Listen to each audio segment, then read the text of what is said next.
Hello, this is Julie Lanford, the Wellness Director at Cancer Services, and we are happy to talk today about a new study that's out around cancer survivorship and sleep. So I have with me a special guest, Dr. Nishat Bhuiyan, who is a postdoctoral researcher at Arizona State University. And she has her PhD in kinesiology. And for those of you who don't know what that is, I didn't for a long time. It's kind of the study of movement. So physical activity kind of fits in with that. And she focuses on the psychology of physical activity and behavior. And so, but she's actually at Arizona State University doing her postdoc and is working on a study around sleep. So we'll find out a little bit more how that fits in with her studies in physical activity. But I thought I would go ahead and just give everyone kind of a quick rundown regarding the study so that you know if you are someone who would qualify for this or not, or you know somebody. But essentially, she's recruiting cancer patients who have been diagnosed within the last 2 years who are struggling with disturbed sleep or poor sleep quality, which is pretty common, I think. And the people who participate would use a health app for 10 minutes a day and track their sleep. And all participants in the study would receive free access to the app. You would need your own smartphone. And also you would be able to earn up to $40 for participation. So that's kind of the bottom line up front, but I wanna know more. So Nishat, can you tell us more about who you are and who is actually doing this research study? Sure. So thanks for having me. First of all, I'm really excited to be here. I received my PhD in kinesiology from Penn State and started working at Arizona State University as a postdoc researcher in August. So I work in the Mindful Health Lab at Arizona State University. So the research is being conducted there. Our principal investigator and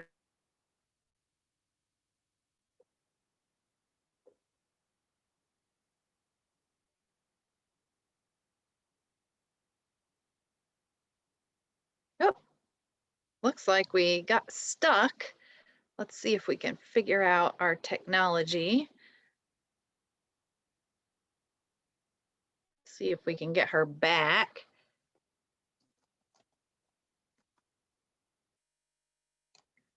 Might have to restart. Oh, are you back? Yeah. Okay. I got kicked. Well, can you hear me?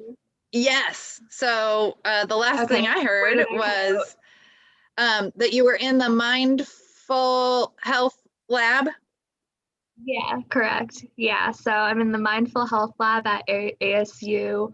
Our director and principal investigator is Dr. Jennifer Huberty, and we conduct research primarily implementing digital and mobile health interventions for individuals diagnosed with cancer to improve, general health outcomes and cancer-related symptoms. So this particular study is focused on sleep, but we always have upcoming studies related to other health behaviors as well, such as physical activity, like you mentioned. Cool. Yeah, so we'll share the link in our show notes and in the YouTube comments, but they have a link if you're interested in this study or in doing other studies where you can give them your contact information so they can reach out to you with other things. So this is a university, and it is, which means that all the research is reviewed by, a body of people to make sure that it's good to do and that it won't be harming participants. So I think that's important to understand. And I don't know if you have other comments on the process for how the research is set up, or how you all have to make sure that it's going to be a benefit or not a harm to participants. Yeah, so we have to go through a review process for all the studies that we conduct involving human participants. And so we do have an institutional review board at Arizona State University who sort of oversees the research process and outweighs any risks or potential risks and the benefits, and make sure that subjects are protected at all times. All of our research is also completely voluntary, so if you decide to drop out for any reason, you're able to do so, and we try to the best of our abilities to keep all of your data completely confidential, so people will not find out that you've participated in our research or have any access to your personal information. And in the link to our eligibility survey, we do have the contact information for the institutional review board here. So if you have any questions directly for them about us or about our research, you can have access to that contact information. Cool. So why did you all decide to do this particular research study? So we're sort of interested in helping individuals engage in sort of healthy behaviors and lifestyle behaviors that help them with adverse health outcomes or adverse cancer-related symptoms. We found in our previous research that a lot of individuals diagnosed with cancer and in general have problems with their sleep quality, whether that's waking up at night, whether that's poor quality while you do sleep, unable to fall asleep. All of those symptoms were pretty commonly reported. So we wanted to offer a non-pharmacological approach. So there are, medications that are offered to people struggling with sleep disturbance, but given that, there's risk for side effects and dependence, we kind of want to offer a more simple behavioral approach for trying to help with that. So that's what we're trying to do in this particular study. Yeah, a lot of people, I think, using medicine is great if you need it. A lot of times, you'll want to get off of it at some point, or you want to see if there's something else that can help before. So Right. I feel like this would be a good fit for that. So what, in the qualifications or whatever, it says having disturbed sleep or poor sleep quality. So you mentioned a couple of things for what counts as that. Right.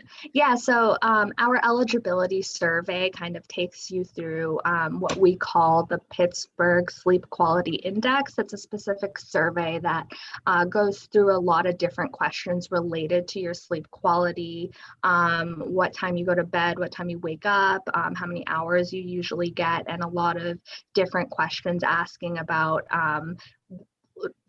poor sleep and sleep disturbance. So once you go through that survey, on our end, we have a cutoff that kind of puts you into whether you're eligible or not based off that criteria. And we have found that most people, based off their answers to those questions, do qualify as having disturbed sleep or poor sleep.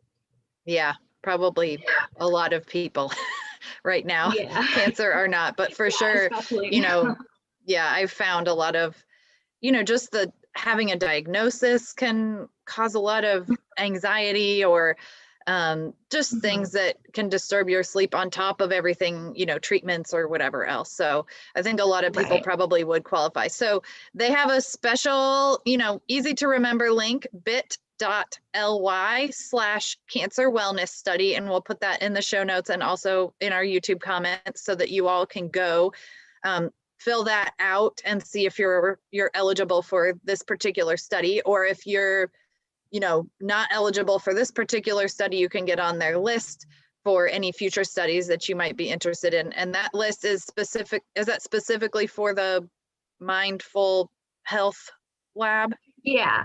Okay. Yeah, all of my research right now is being conducted through there. It seems like it would kind of be a great place to be able to get connected to new things that may be available to assist cancer survivors. Yeah, definitely. Cool. So in this particular study, is there like a treatment and a placebo group? So some people are getting this, treatment and some aren't, or how does that work? Yeah, so the vast majority of our studies, we follow a randomized control trial design, and that just means that we have a treatment group, which is whatever program or intervention that we're testing, and we compare that against a placebo group, just to make sure that it's really the intervention that's resulting in the effects or the outcomes at the end of the study.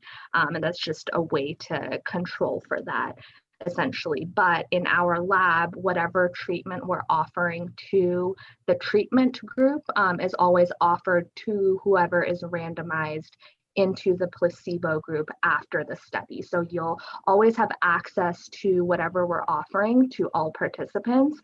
It's just going to be a matter of whether you'll receive it immediately or after the study. And in this particular case, we're doing the study for 8 weeks.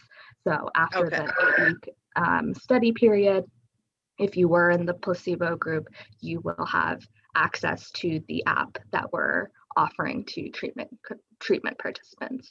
Okay, so the longest someone would wait would be 8 or 12 weeks before they, if they're in the placebo group.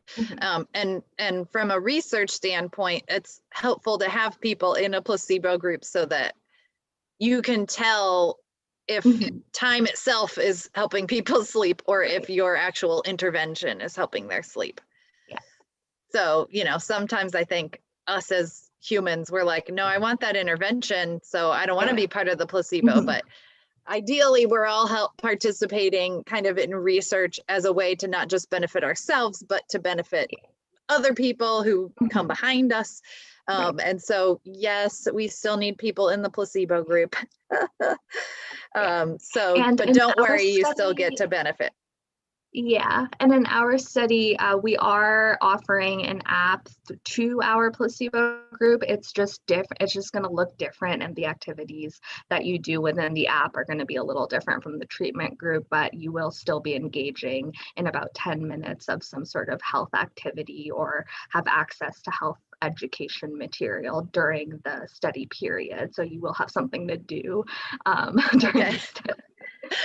What if the treatment group wants the placebo app? Well, I mean, if they ask for it, we're open to giving that.